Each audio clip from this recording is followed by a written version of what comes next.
Kenapa tak tidur lagi, ha?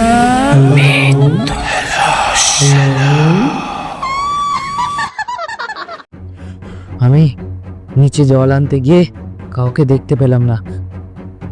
সবাই হয়তো খাওয়া দাওয়া সেরে ঘরে ঢুকে পড়েছিল। বারান্দায় লণ্ঠনটা জ্বলছিল। লণ্ঠনটার ঠিক পাশে জলের পাত্রটা রাখা ছিল। ঠিক আছে তুই একটু বস, একটু রেস্ট দিয়ে নে, তারপরে বল। তুই এমন যা হাঁপাচ্ছিস। জল ভরতে ভরতে আমার নাকে একটা বিচ্ছিরি গন্ধ আসলো। কাঁচা মাংস যেমন ঘাটাঘাটি করলে যেমন গন্ধ হয় সেমন গন্ধ। গন্ধর সাথে আজব আওয়াজ আসলো আমার কানে রান্নাঘরের দিক থেকে।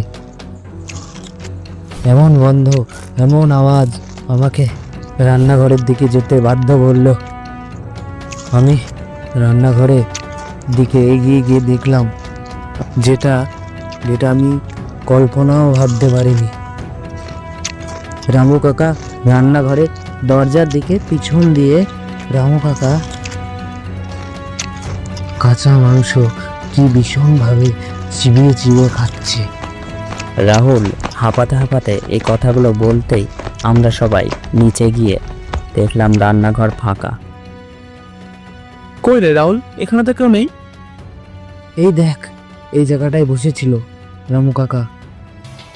এই গল্পের প্রথম পার্টটা যারা শোনেননি তাদেরকে উদ্দেশ্য করে বলছি, তারা এই গল্পের প্রথম পার্টটা শুনে আসুন, কারণ এটা গল্পের দ্বিতীয় পার্ট। এই পার্টটা শুনলে আপনাদের ভালো লাগবে কিন্তু কিছু বুঝতে পারবেন না, তাই ডিসক্রিপশন বক্সে লিঙ্ক দেওয়া আছে, প্রথম পার্টটা গিয়ে শুনে আসুন। আরে তোরা সবাই এনে এত রাত এনে কি খাওয়া দুঃশ্বাস? শোন, রামু কাকা কি খায় রে? কি খায় মানে? আমি তুই যেটা খাই সেটাই রামু কাকা খায়, হঠাৎ এই কথা কওয়া দুঃশ্বাস? আর বলিস না, আমাদের ঘরে জল শেষ হয়ে গেছিল, ও জল আনতে এসে রান্নাঘরে রামু কাকাকে দেখেছে রামু কাকা নাকি মাংস খাচ্ছে। তোরা কি কথা দুঃশ্বাস? তোকে খাওয়া দাওয়া শেষ হয়ে না, রামু কাকা ঘুমিয়ে পড়ছে। আমার সাথে সব দেখবি। ছোট আমাদের নিয়ে গেল বারান্দার সাথে লেগে থাকা ছোট্ট একটা ঘরে। গিয়ে দেখলাম রামু কাকা ঘুমাচ্ছে। আমি বললাম, রাহুল ঘরে চ। রামু কাকা ঘুমাচ্ছে, ঘুমাক, ঘরে গিয়ে কথা বলছি। হ্যাঁ চ, ঘরে চ। আমি কি ভুল দেখলাম? ভুল তো আমি দেখিনি, আমি তো স্পষ্ট দেখেছি। রাহুল বুঝলি, আমার মনে হচ্ছে কোনো একটা ব্যাপার আছে। তুই ভয় পেলি দেখে আমিও দেখে ভয় পেলাম, আর বাদ বাকি কেউ দেখলো না। ব্যাপারটা বুঝতে পেরেছিস তো? গন্ডগোল গোড়াতেই আছে, আমাদের দুজনকেই খুঁজে বার করতে হবে। কোনো ব্যাপার নেই রে ভাই, আমরা তো দেখলাম রামু কাকা ঘুমাচ্ছে, রাহুল উপরে সাথে সাথে তো গেলাম, কিছু অসহায়কে দেখতে পেলাম না। আর তোরাই দেখিস এসব, আমাদের চোখে তো পড়ে না। আমি কি নাটক করছি তোদের সাথে? আমি যেটা দেখলাম সেটাই তো বললাম তোদের। আমি কি বানিয়ে বানিয়ে বলছি তোদের? নিজেদের মধ্যে কথা কাটাকাটি করিস না, এসব বাদ দে। অভিজিৎ, ব্যালকনিতে চ, সিগারেট খাবো। চ তাহলে। অভিজিৎ আর রাহুল ঘর থেকে বেরিয়ে সামনে ঝুল বারান্দায় গিয়ে সিগারেটটা ধরালো। আমি, প্রশান্ত আর অরিন্দম ঘরেই ছিলাম। অনেকক্ষণ কেটে গেল, তবুও ওরা না আসায় আমি ওদের ডাকতে গেলাম। কিরে, রাতটা মনে হচ্ছে তোরা এখানেই কাটাবি? না না, তা না, কিন্তু এমন হচ্ছে কেন বুঝতে পারছি না। প্রথমে আমি আজব কিছু শুনলাম, এখন রাহুল এসব দেখলো। ব্যাপারটা আমার ঠিক লাগছে না, বুঝলি সকাল? তোদের কথা শুনে আমারও মনে হচ্ছে কিছু তো একটা ব্যাপার আছে, কিন্তু বুঝতে পারছি না কি হচ্ছে এগুলো। কালকের দিনটা পুজোটা কাটিয়ে পরশু দিনই চলে যাব। আচ্ছা বাদ দে এসব কথা, এখন অনেক রাত হয়েছে, চ ঘরের দিকে চ। চ ঘরে চ, ঘরে গিয়ে ঘুমিয়ে পড়ি। আবার কি, রাত তো অনেক হলো। অভিজিৎ চ। হ্যাঁ চ। ওদের ঘরে পাঠিয়ে দিয়ে আমি কিছুক্ষণ দাঁড়ালাম ব্যালকনিতে। চারিদিকটা দেখতে দেখতেই চোখ পড়লো বাড়ির বাঁ দিকে ওই ফাঁকা জায়গাটায়। দেখলাম একটা মূর্তির মতো কিছু একটা দাঁড়িয়ে, অন্ধকারে খুব একটা বুঝতে পারলাম না। চলে আসলাম ঘরের ভিতরে। শুয়ে শুয়ে ভাবলাম সকালে দেখব ওটা কিসের মূর্তি। সকাল হতেই, কিরে, পুজোর দিন সকাল হয়ে গেছে, তাড়াতাড়ি ওঠ। তোরা কি সারাদিন ঘুমিয়ে কাটাবি নাকি? আরে আমাকে ধাক্কাস না, ওদেরকে ডাক না। কি রে রাহুল, ওঠ রে ভাই, তাড়াতাড়ি ওঠ, পুজোর দিন এত দেরি করে উঠলে হবে? হ্যাঁ হ্যাঁ, চ চ চ, ওঠ ওঠ। উঠছস তোরা? হাত মুখ ধুয়ে নে, মন্দিরের দিকে যান লাগবো। অভিজিৎ রাতে ঘুম কেমন হইলো? ঘুম ভালোই হয়েছে। আর শুই না শান্তি, তোকে ঘুম ভালো মতো হইলো। আর কই হুন, তোরা তৈরি হয়ে নে, মন্দিরের দিকে যান লাগবো। খাওয়া দাওয়া সেরে মন্দিরের দিকে গিয়ে দেখলাম পুজোর আয়োজন চলছে। কিছুক্ষণ ওইখানে থাকার পর, এখানে তো পুজোর আয়োজন চলছে, চ আমরা ঘাটের দিকে যাই। না, কালকেই তো ঘাটের পাড়ের দিকে গেছিলাম, চ আজকে নাই শ্মশানের দিকে ঘুরে আসি। আচ্ছা ঠিক আছে নিশ্চয়। ছোট, এখানে কোনো সুরা পাওয়া যায়? না, সুরা তো পাওয়া যায় না ভাই, তালের রস পাওয়া যায়। যদি কস তোরা তালের রস খাবি তাহলে আমি ব্যবস্থা করে পাবো। আর অন্য কিছু পাওয়া যায়? না ভাই, আর অন্য কিছু পাওয়া যায় না। এখানকার লোক তালের রসই খায়, তালের রসই পাওয়া যায়, অন্য কিছু পাওয়া যায় না। হ্যাঁ ছোটন, পুজোর দিন আজকে তো একটু খাওয়াই দরকার। ঠিক আছে, তবে আমি আনা ধরছি। ঠিক আছে, যা তাহলে। তাহলে তোরা ঘাটের ধারে গিয়ে বট গাছের নিচে দাঁড়া, আমি তাগেল গাছটা নিয়ে আহা ধরছি। আচ্ছা নিয়ে আয়, আমরা ওইখানে গিয়ে দাঁড়িয়ে আছি তাহলে। তাড়াতাড়ি আসবি কিন্তু, কতক্ষণ লাগবে? আরে আমি চলে আসুন, এই তো সামনে পাওয়া যায়, তো দাঁড়া আমি আহা ধরছি। আচ্ছা। ছোটন চলে গেল তাড়ি আনতে। আমরা ততক্ষণ গিয়ে পৌঁছলাম বট গাছের নিচে। ঘাটের দিকে জেলেরা জাল টানছে। মদনদার দোকানে কোনো খরিদ্দার না থাকায় সে বাইরের বেঞ্চিতে শুয়ে ঘুমাচ্ছে। আমরা আর তাকে বিরক্ত করলাম না। গ্রামের দিকে তাকাতেই দেখলাম ছোটন গামছায় হাঁড়ি বেঁধে গলায় ঝুলিয়ে আনছে। দেখ তোরা, দেখ ছোটনের অবস্থা, কিভাবে তারই গামছায় বেঁধে ঘাড়ে করে নিয়ে আসছি। ছোটন কিন্তু এখনো আগের মতনই আছে, বলতে না বলতে দেখ কিভাবে চলে গেল। হ্যাঁ ঠিকই বলেছিস তুই। আরে শ্মশানের দিকে শ্মশানে গিয়ে বসি এক জায়গায়, এটা নিয়ে আইছি আমি। দেখ এই জায়গাটা ঠিক আছে না? হ্যাঁ এটাই ঠিক আছে, গাছের ছায়াও আছে, বস এখানেই বস তাহলে। ছোটন, ভাই আর কিছু আনিসনি? আনছি তো, এটা না, এটা ডাল চানাচুর আনছি। ছোটন গামছা থেকে তাড়ির হাঁড়িটা নামিয়ে গামছার অন্যদিকে বেঁধে রাখা ডাল চানাচুরটা বের করলো।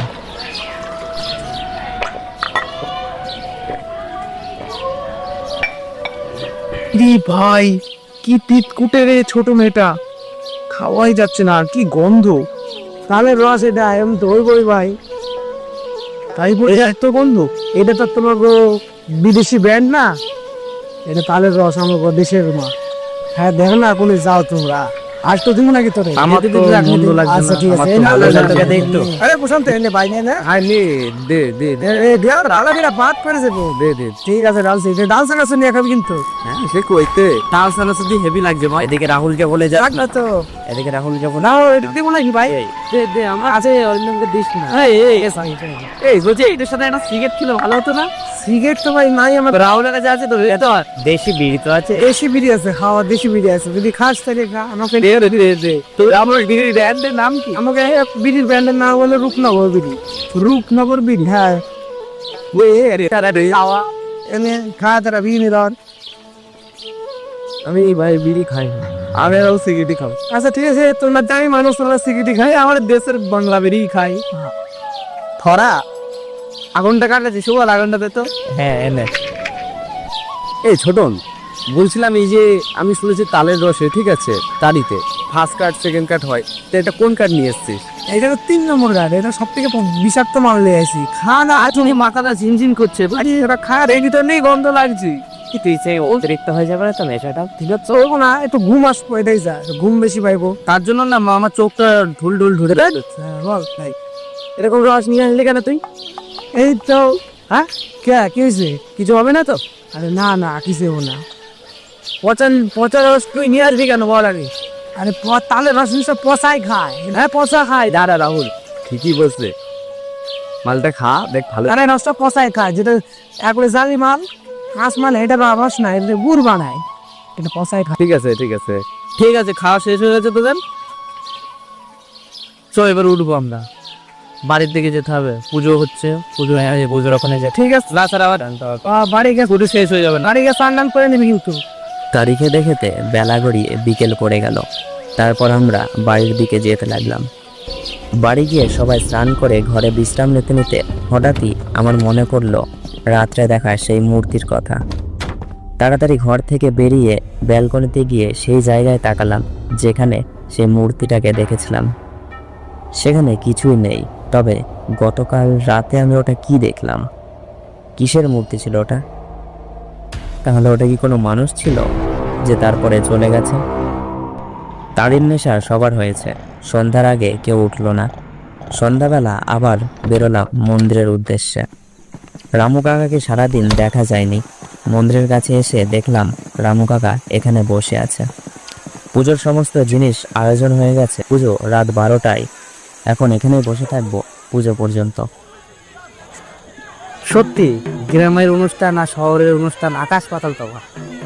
আমাদের কলকাতাতে অনুষ্ঠানে লোকজন খুব কমই হয়, আর গ্রামে দেখেছিস তো লোকজন কত, সব এক জায়গায় অনুষ্ঠান দেখতে এসছে। হ্যাঁ, বাচ্চারা কি সুন্দর খেলে খেলে বেড়াচ্ছে চারিদিকে, খুব সুন্দর লাগছে।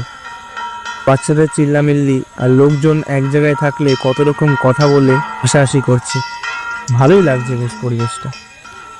আমাদের শহরের অনুষ্ঠান মানেই তো গান বাজনা, পুজোকে কেউ মাথায় রাখে না। চারিপাশটা দেখে কিন্তু পুজোর মরশুম মনে হচ্ছে। হ্যাঁ ঠিক বলছিস, আমার তো এখান থেকে উঠে যেতে ইচ্ছাই করছে না। মন্দির প্রাঙ্গণে বসে আছি আর মন্দিরের সামনে দেখলাম মাঝিরা এসে ঢুকলো। ছোটনাদের দেখে ডেকে উঠলো। ও মাঝি ভাই, মাঝি ভাই, এই যে এনে রয়েছে, আমরা এদিকে আসো। সদন নাই নাকি? আমাদের আগেই চলে যাইছো। ও ভাই, তোমরা তো আগেই গেছি, আসো এনে বসো। আসছি। শহর থেকে বন্ধুরা আছে তো, তাই ওখানে গিয়ে একটু পুজোটা কাটাচ্ছি। হ্যাঁ, তাও তো ওঠে বাবুরা, একটু হবে নাকি? হলে তো ভালোই হতো, কিন্তু কোথায় বসবা? চলো চলো, মন্দিরের পিছনে জায়গা রয়েছে, ওখানে বসে খাইয়া নেবো। হ্যাঁ চলো তবে গিয়ে বসি। হ্যাঁ, আসো আসো। শোন না, আমি গিয়ে কি করব? আমি এখানেই বসে আছি, তোরা খেয়ে আয়। কেন আমাদের কাছে বসবি? চো আশা থাক, অনেক বসে থাকো, পূজা দেখো। তো আমরা গিয়ে খাই আসি, ও যখন যা ধরছে না ওটা বসে থাক। এখন আমরা চলে আসো, তুই ভয় ভয় পেলে আমি হয়তো আমার নোটটাই না আসি, বুঝলি? ঠিক আছে, যা। মন্দিরের ঠিক পিছনে ঝাঁপ হয়ে থাকা একটি কদম গাছের নিচে বসার জন্য একটি চাতাল, সেখানেই বসলাম। মাঝিদের হাতে তৈরি হচ্ছে তামাক। মন্দিরের পেছনে এত সুন্দর বসার জায়গা, বাহ, খুব সুন্দর। সুন্দর বসার জায়গা, কিন্তু বসার জায়গাটা মন্দিরের সামনের থেকে হতো, ওই জায়গাটা হতো তাহলে খুব ভালো হতো। ঠিক আছে, বাদ দে, আমাদের এখনই হয়ে যাবে, চলে যাবো তো। হ্যাঁ হ্যাঁ, পুজো মণ্ডপে তো রাহুল একা আছে, তাড়াতাড়ি কর। হ্যাঁ, হয়ে গেছে। আমরাও পুজোর ওখানেই যাবো, হয়ে গেছে। জায়গাটা খুব সুন্দর, কিন্তু খুব একটা আমাদের ভালো লাগছে না। মাঝির হাত চলছে ওদিকে। ছোট নদীর থেকে বলে উঠল, এই যারে এটা ভুল হয়ে গেছে, গরু গুনা তোলা হয় নাই, তোরা বয়, আমি একদম গরু কয়টা তুলে হাবার দিচ্ছি। ছোটন চলে যেতেই আমাদের ওখানে কাজ শেষ হয়ে গেল। ছোটন এখনো না আসায় অভিজিৎ বলল, ছোটনের আসতে দেরি হবে, চল আমরা যাই রাহুলের কাছে। তাহলে চ সুফল, এবার না মোট চ তাহলে যাওয়া যায়। আমরা ওই জায়গা থেকে উঠে মন্দিরের সামনে গিয়ে দেখলাম এই রাহুল কোথায় গেল রে? এখানে তো বসেছিল। হ্যাঁ তাই তো, ও কোথায় গেল? ও হয়তো ছোটনের সাথে গরু তুলতে গেছে। হ্যাঁ, হয়তো বাড়ির দিকে গেছে। চ তাহলে বাড়ির দিকে যাবি? গলাটাও শুকিয়ে গেছে, একটু জলও খেয়ে আসতাম, ওদেরকেও দুজনকে নিয়ে আসতাম একসাথে। আমারও গলা শুকিয়ে গেছে, তবে চো যাই। আমরা মন্দির প্রাঙ্গণ থেকে বেরিয়ে বাড়ির দিকে যেতে লাগলাম। কিছুটা যেতেই দেখলাম ছোটন হেঁটে আসছে আমাদের দিকে। আরে ছোটন, রাহুল কই? রাহুল তোর সাথে যায়নি? রাহুল আমার সাথে যায়নি, রাহুল তো অনেক বসেছিল। না, ওইখানে তো রাহুল নেই। ওখানে নেই দেখে আমরা ভাবলাম তুইও তো ওকে নিয়ে গেছিস গরু তুলতে। না না, আমি নিয়ে যাই না রে, ওরা তো দেখলে মাঠ দিয়ে বাড়ি গেলাম। তাহলে গেল কোথায়? একা একা বাড়ি চলে যায়নি তো? না না, আমি তো বাড়িতেই ছিলাম। ও যদি বাড়ি যাইতো তাহলে তো আমি দেখা পারতাম, যায় না ও বাড়িতে। তাহলে গেল কোথায় ও? এখানে তো ও ঠিক মতো কাউকে চেনেও না, আবার তুই বলছিস বাড়িতেও যায়নি, না রে গেল তাহলে? না রে, বাড়িতে যায় নাই তো। আমাদের তাড়াতাড়ি ওকে খুঁজতে হবে, ও কোনো বিপদে না পড়ে যায়। চলো ওকে খুঁজি গে আমরা। ছোটন, দেরি করলে হবে না, তোর চেনা পরিচিত কজনকে ডাক তো, তাড়াতাড়ি ওকে খুঁজতে বেরোতে হবে। ও নাগন ঘুরো, নাগন ঘুরো। হ্যাঁ বলো, একটু এনে আসো তো। যাচ্ছি। ও দৌড় ঘুরো, দৌড় ঘুরো। হ্যাঁ বলো, কি হয়েছে? এনে আসো, এনে আসো, একটু দরকার আছে। যাই যাই। ও আনন্দ ঘুরো, আনন্দ ঘুরো। হ্যাঁ বলো, এনে আসো, একটু দরকার আছে। হ্যাঁ যাই। কি হয়েছে ছোটন গুঁড়ো? কই আমার নামে একটা বন্ধু বসেছিল, তোমরা কি কেউ দেখছো? না আমি তো এখনই আইলাম, আরো দেখি নাই। হ্যাঁ আমি দেখেছি, ওইখানে বসেছিল। হ্যাঁ কাকা, ওই ছেলেটা কোথায় গেছে বলতে পারবা? ওইখানে বসেছিল তখন দেখেছিলাম, এখন বলতে পারছি না কোথায় গেছে। কা ওকে একটু খুঁজতে সাহায্য করবা? কেন সাহায্য করবো না, নিশ্চয়ই করবো। তাহলে চলো। লাগেন ঘুরো, তুমি এই সুপাল বন্ধুটা নিয়ে আমাকে বাগানের ওদিকটা একটু খুঁজে আসো তো, আসো না কেউ। হ্যাঁ হ্যাঁ চলো। আর আনন্দ, তুই প্রশান্তরে লইয়া গ্রামের ভেতরটা খুঁজ যায়। ঠিক আছে চল প্রশান্ত। চলো। কই দুলাল, বলো। তুই অরিন্দা নিয়ে এই মাঠের দিকটা দেয়া হয় বুঝলি, আমি আর অভিজিৎ মিলে ঘাট আর শ্মশানটা দেয়া আসি। ঠিক আছে ঠিক আছে। যা যা তাড়াতাড়ি যা। চলো বাবুরা। ওই জায়গায় আমি আর একা একা যাবো না, ওই জায়গায় কাল গিয়ে আমি ভয় পেয়েছি, গেলে সবাই মিলে যাব। চল। ঠিক আছে ছোটন, তাহলে ওরকম করে যে গেলে হবে না, চ আমরা সব একসাথে যাই, ওদেরকে একদিকে যেতে বল। ঠিক আছে তাই করিস। এই দুলাল, আনন্দ আর নগেন, তোরা মাঠ হয়ে গ্রামের দিকটা ঘুষ, আমি এগুলো নিয়ে শ্মশান আর ঘাটটা খুঁজে আসি। ঠিক আছে চল, তাই হোক। আচ্ছা ঠিক আছে, তাড়াতাড়ি যা তোরা। ঠিক আছে চল রে। গ্রামের লোকগুলো ছোটনের কথা মতো বাগানের দিকে চলে গেল, আমরা ছুটতে লাগলাম ঘাটের দিকে। রাহুল, এ রাহুল, কোথায় রে ভাই তুই? এ রাহুল, রাহুলকে খুঁজে পাওয়া যাচ্ছে না বুঝলি তো, এদিকটা চোখ খুঁজতে হবে, ঘাটের ধারটা খুঁজে। ও রাহুলকে ডাকবে। কোথায় রাহুল? রাহুল, ওই দিকেও গেলাম, এই এত অন্ধকার না এখানে। হ্যারিকেলটা কই ভাই? এই এদিকে নিয়ে আয়, প্রান্ত এদিকে নিয়ে আয়, এদিকে নিয়ে আয়। দেখতে পাচ্ছি না, এদিকে অন্ধকার। এ রাহুল, এভাবে খুঁজলে হবে না রে। চশু বল, আমি তুই একদিকে যাই আর অভিজিৎ আর প্রশান্ত আরেকদিকে যা। ঠিক আছে, তোরা দুজন তাহলে ওইদিকে যা, আর ছোটন তুই আমাদের সাথে আয়। হ্যাঁ ঠিক আছে চল অভিজিৎ।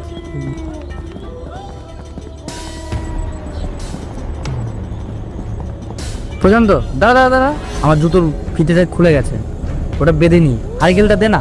হ্যাঁ হ্যাঁ এনে। কোথায় যাচ্ছিস তুই? কোনো জায়গায় যাচ্ছি না, এইখানে আছে। বেশি দূর যাস না। না না ঠিক আছে যাচ্ছি। প্রশান্ত লণ্ঠনটা অভিজিতের কাছে দিয়ে অন্ধকারে 10 পা মতো হেঁটে গেল। কিছুটা গিয়ে ও মারে, অভিজিৎ বাঁচা। কি হলো তোর, কি হলো এমন চিল্লাচ্ছিস কেন? কি এমন দেখলি তুই? কি হয়েছে কি হয়েছে? ও ওইখানে, ওইখানে কি যেন একটা ছিল, ওই মূর্তির মতন, কিন্তু চোখ দুটো লাল লাল আর গা দিয়ে কি মাংসের মতন খুশি খুশি পড়ছে। তুই কোথায় গেলি রে ভাই রাহুল? তোকে পাওয়া যাচ্ছে না, গেলি কোথায় তুই? ফিরে আয় ভাই, তুই যেখানে থাকিস। প্রশান্ত, তুই অভিজিৎকে ভুলভাল বলে ভয় দেখাস না তো? তাহলে কি আমি তোকে মিথ্যে কথা বলছি? ছোট, আমি আর এক মুহূর্তে এখানে থাকবো না, চ বাড়ির দিকে চ। বাড়ি যাবি মানে? তো রাহুল কি বুঝবে? ছোটন, আমি কিন্তু এখানে এক মুহূর্ত থাকবো না, এখানে অশুভ কোনো শক্তি আছে। বাড়ি চ ছোটন, না ছাড়া আমি একা একা চলে যাবো। তুই এত স্বার্থ বল না তো, রাহুলকে না নিয়ে আমরা একা একা বাড়ি গিয়ে আরাম করবো? তুই একা বাড়ি যা, আমরা যাবো না। প্রশান্ত, রাহুলকে না পেলে আমরা কি করে বাড়ি যাবো একা একা সব? রাহুলকে নিয়েই বাড়ি যেতে হবে আমাদের সবাইকে। আর তুই একা একা গেছিলি বা কেন ওদিকে? না রে সুপাল, আমি বেশি দূর যাইনি, আমি অভিজিতের কাছেই ছিলাম। আমি একটুখানি আগিয়ে গিয়ে ওই দৃশ্যটা দেখলাম। এনে তো খুঁজলাম, এনে তো রাউন্ডার পাইলাম না। তাহলে গ্রামের দিকে গ্রামের দিকে ওরা খুঁজে পাইলো নাকি দেখি, যাবি তো গ্রামের দিকে মাঠ ঘাট শ্মশান রাহুলকে না পেয়ে আমরা গ্রামের ভিতরের দিকে যেতে লাগলাম। কিছুটা যেতেই দেখলাম নগেন, দুলাল, আনন্দ এই দিকেই এগিয়ে আসছে। কই নগেন করো, পাইলা রাহুল রে? না গো ছোট, আমি পাই নাই। কোনো দিকে পেলে না? মন্দিরের পেছনটা দেখেছো? হ্যাঁ দেখেছি বাবু, কোনো দিকে পাই নাই। মন্দিরে নেই, শ্মশানে নেই, ঘাটের সাইডেও পেলাম না। গেল কোথায় ও? কই কুশল তো? হ্যাঁ বল। বলছি রাত তো অনেক হলো, গ্রামের লোকজনও নেই, পূজাও তো শেষ হয়ে গেছে। এই রাতের অন্ধকারে আমাকে রাহুল বন্ধুরে কোনে খুঁজুম ক? তার থেকে ভালো আমি কই আজকে আর পাবো না রাহুল এই অন্ধকারে খুঁজে। সব বাড়ি কালকে সকালবেলা সূর্য ওঠার আগে খুঁজতে পারে ওরে। রাহুলকে ছাড়া বাড়ি গিয়েই বা কি করব? ওকে ছাড়া কি ঘুম আসবে?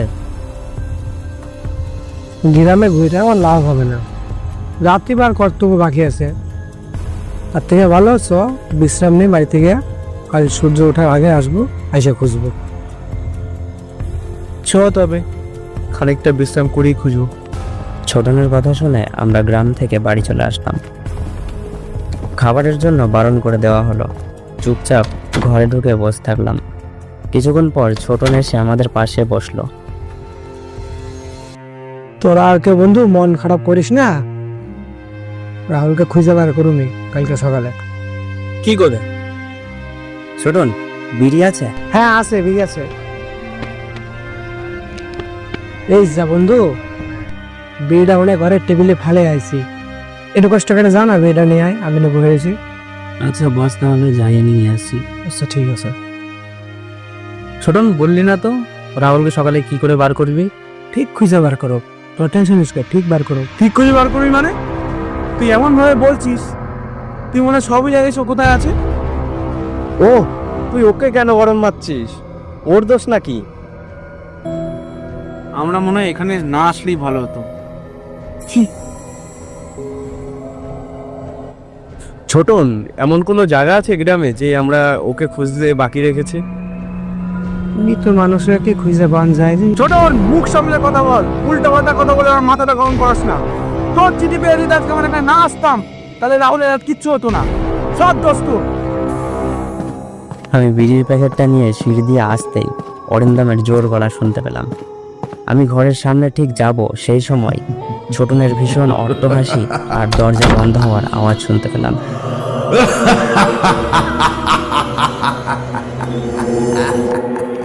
ছোটন, তুই এইভাবে হাসছিস কেন? এখন তো আমার খুশির টাইম রে, রুকি কম, আমার আজকে খুব আনন্দের দিন।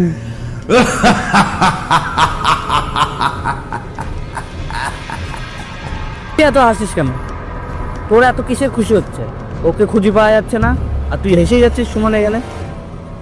তোরা তো ওরে খুঁজলি ভালোই, ঘাটের বাড়িতে গেছিলি খুঁজতে, কি একবার খেয়াল করছস যে ও বট গাছের উপরে আমি মাইরা ঝুলিয়ে রাখছিলাম, ওরে পাকাইছস তোরা? বট গাছের উপরে আকাশ নয়, যদি একবার তাকাতি তাইলে তোর বন্ধুর মৃত দেহটা লাস্ট একবার তারা চোখে দেওয়া পারতি রে। রাহুল আমাদের বন্ধু মানে তোর বন্ধু হয় না? রাহুল রাহুল তো আমার বন্ধু, তো আমি ওরে মাইরা দিছি। অভিজিৎ, ছাড় ছাড়, ওকে আজ দেখি। মার দি আরো, তো আজকে শেষ দিন।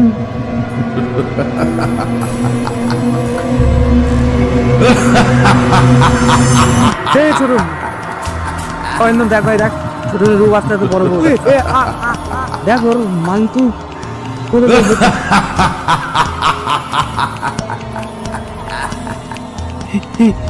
অভিজিৎ, ছোটনের অবস্থা দেখ।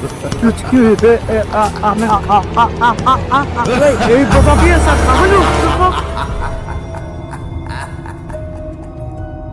কি হলো, কি হলো বলতো, কি হলো? শান্ত ওঠ। কুশান্ত মেরে দিয়েছে ভাই। তাদেরকে মেরে দিয়েছে, আমার কি করবো ভাই? কোন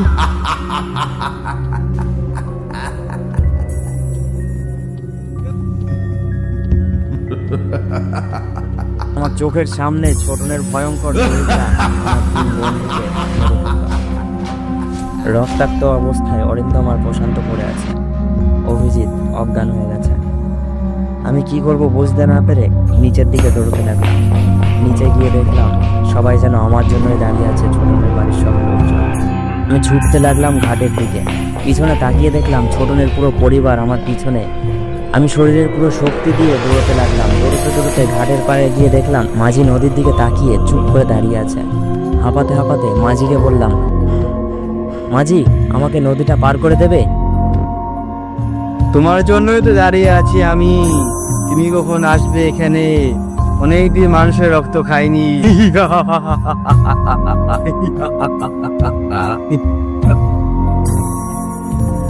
কথাটা বলতে বলতে মাঝির শরীরটা একই জায়গায় স্থির, কিন্তু মাথাটা আমার দিকে ঘুরে হাসতে লাগলো।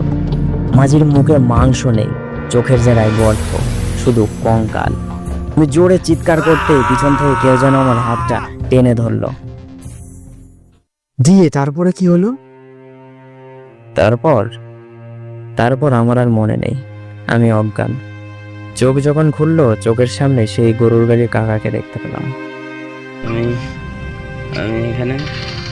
তুমি এখানে কিভাবে এসছো সেটা না ভেবে সেদিন যদি আমার কথাটা শুনে গ্রামে না যেতে, তাহলে আজ তোমার বন্ধুগুলোকে এইভাবে হারাতে না।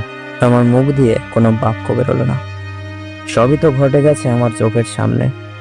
চৌকি থেকে নেমে উঠে সামনে জানালার কাছে দাঁড়িয়ে বাইরের দিকে তাকিয়ে ঘটে যাওয়া ঘটনাগুলো ভাবছি। তোমাদের দিয়ে আসার পর থেকে আমার মনে হয়েছিল তোমরা হয়তো বিপদে পড়বে, তো আমার যেতে বড্ড দেরি হয়ে গেছে। আরেকটু দেরি হলে হয়তো তোমাকেও আজ বাজাতে পারতাম না। গ্রামে যাওয়ার সেই আফসোস আমার আজীবন থাকবে। আচ্ছা, তোমাদের ছোটবেলার বন্ধু তোমাদের এভাবে ডেকে মারলো কেন? ঠিক বুঝলাম না। কারণটা ছিল মহামারী, মারাত্মক মহামারী। মহামারী?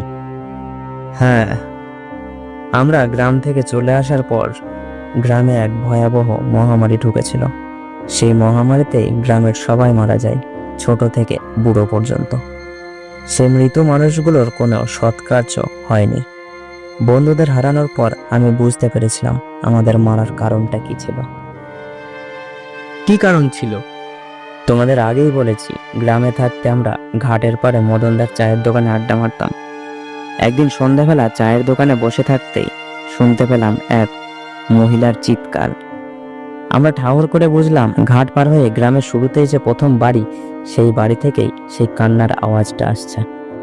আমরা ছুটে গিয়ে সেই বাড়িতে ঢুকতেই সে বাড়ির খোকন কাকা আমাদের দেখে কাঁদতে কাঁদতে বলল, ছেলেদের জন্য আমার মেয়েটা আজকে মরে গেল। দেখো তোমরা গ্রামবাসী, দেখো। ছোটনের বাবার এই গ্রামে সব থেকে বেশি জমি জায়গা ছিল, তাই গ্রামের কেউ আমাদের বিরুদ্ধে কোনোই কথা বললো না।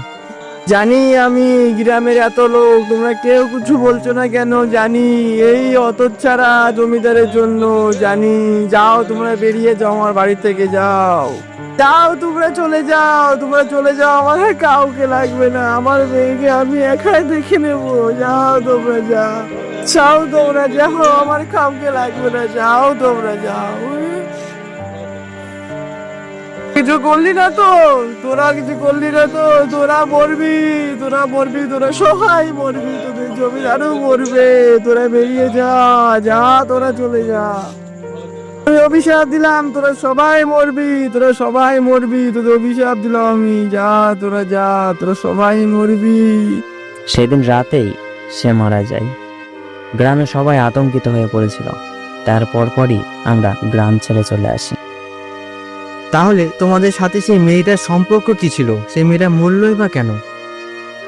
এই প্রশ্নের উত্তর আমরা জানি না। হয়তো ছোটন জানতো, কিন্তু আমাদের বলেনি। আমরা জিজ্ঞেস করতে ও কথা ঘোরাতো। হয়তো সেই কারণেই ওর আত্মা এখনো শান্তি না পেয়ে আমাদের এইভাবে ডেকে নিজের গ্রামে মারলো। নমস্কার বন্ধুরা, ভিডিওটা কেমন লাগলো সেটা কমেন্টে জানাবেন। লাইক অ্যান্ড সাবস্ক্রাইব করে রাখবেন, আর সাথে বেল আইকনটাও অন করে রাখবেন, যাতে আমাদের ভিডিও আপলোড করার সাথে সাথেই আপনার কাছে নোটিফিকেশন চলে যায়। Thanks for watching.